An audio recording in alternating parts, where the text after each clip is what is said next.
दोस्तों आपके अपने YouTube चैनल पे आपका फिर से स्वागत है। दोस्तों आज के इस वीडियो में हम लोग बात करने वाले हैं भारत के अग्नि 4 के बारे में। दोस्तों भारत का एक ऐसा मिसाइल, बैलिस्टिक मिसाइल, जिससे पूरा का पूरा चीन डरता है। आप कह लीजिए कि इसकी रेंज में पूरा का पूरा चीन और पूरा एशिया और आधा यूरोप आता है। तो चलिए जानते हैं असल में न्यूज़ है क्या, आखिर ये आज इतना चर्चा में क्यों है। दरअसल आज ही डिफेंस मिनिस्ट्री की तरफ से एक न्यूज़ निकल के आई है कि भारत चाहता है कि भारत का अग्नि 4 जो कि मोस्ट एडवांस बैलिस्टिक मिसाइल है भारत के पास, जिसकी रेंज इतनी ज़्यादा है, यानी कि 5000 प्लस किमी की रेंज है, जिसमें पूरा का पूरा चीन, यूरोप, एशिया आ जाता है। अब आप समझ सकते हैं कि भारत चाहता है कि इस न्यूक्लियर बैलिस्टिक मिसाइल को, जो कि अपने साथ न्यूक्लियर वारहेड ले जाने में भी कैपेबल है, अगर वो एलएसी पर उसको तैनात कर देता है तो ये चीन के लिए सबसे बड़ा सिरदर्द होगा। क्योंकि अगर एलएसी पे ऐसे वारहेड तैनात हो जाते हैं तो उसकी रेंज में पूरा का पूरा चीन हो या पाकिस्तान हो, आप कह लीजिए, वो पूरे के पूरे आ जाते हैं।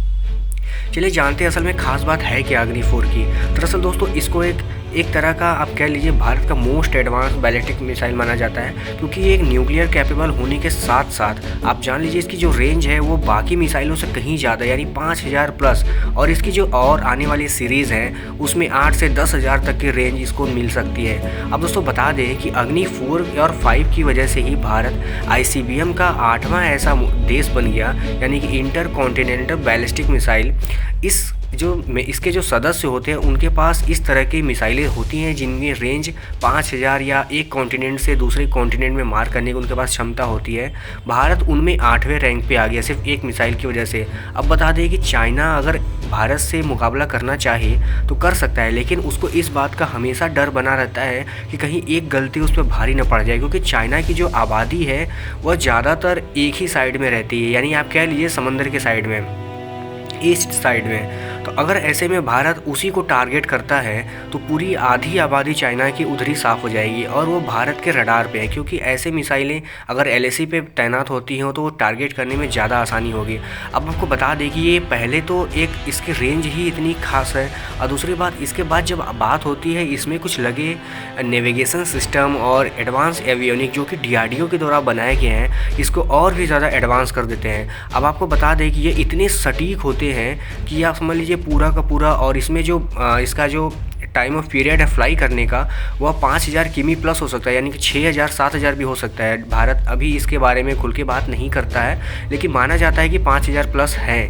अब ऐसे में माना ये जाता है कि ये चाहे तो पूरा एशिया कवर कर सकता है, और यूरोपियन कंट्रीज़ की वो बहुत सारे ऐसे छोटे मोटे देश हैं जो एशिया से सटे हुए हैं, उनको भी टारगेट पे ले सकता है। यानी कि आप कह लीजिए टर्की और इतने सऊदी वगैरह, ईरान, इराक, ये सब सारे इस मिसाइल के रेंज में आते हैं। अब दोस्तों बता दें कि ये तो भारत का एक ऐसा हथियार है जिसको भारत बहुत ही ऐन मौके पे चलाना चाहता है। अगर बात आ जाए जान माल की तब तो शायद भारत इसको यूज़ कर लेगा, वरना ये न्यूक्लियर बैलिस्टिक मिसाइल होते हैं, इनका यूज़ ऐसे जल्दी नहीं होता है छोटे मोटे हम वार करने के लिए।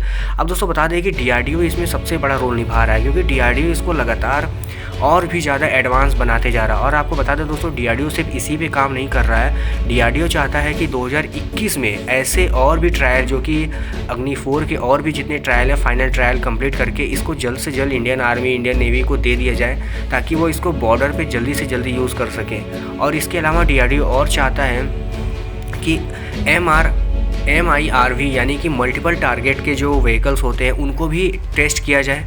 और ये ऐसे व्हीकल होते हैं जिनमें आप एक साथ कई टारगेट को टारगेट कर सकते हैं, अलग अलग वारहेड से, जिनकी बीच की डिस्टेंस करीब 100 से 150 किलोमीटर की होती है। यानी कि आप एक वार कीजिए और दुश्मन के कई ठिकाने आराम से तबाह हो जाते हैं। और इसके अलावा DRDO की तरफ से अस्त्र 2 का भी फाइनल ट्रायल चल रहा है, पिनाका रॉकेट, निर्भय क्रूज़ मिसाइल। और इसके अलावा दोस्तों बता दें कि वार्निंग सिस्टम पे DRDO का बहुत बड़ा ध्यान है, क्योंकि उसने अभी AEWNC और U जैसे अर्ली वार्निंग सिस्टम बनाए थे, और इसके लिए तो DRDO को बाकायदा ऑर्डर भी मिल गया है, जो कि करीब 10,500 करोड़ के थे।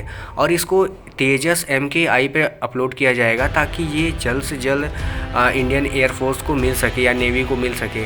अब दोस्तों बात करते हैं कि DRDO का जो सबसे मेन काम है वह है अवेयरनेस के लिए, यानी कि सर्विलेंस के लिए। उसके लिए DRDO ने अंडर वाटर अनमैन्ड व्हीकल्स का भी फाइनल ट्रायल करना शुरू कर दिया है, ताकि ऐसे व्हीकल जो कि समंदर में हो या पानी के अंदर हो, नेवी शिप्स के लिए काम आए और वो सर्विलेंस के लिए हमारी मदद कर सके, क्योंकि चाइना की जो नेवी है वो भारत से काफ़ी बड़ी है।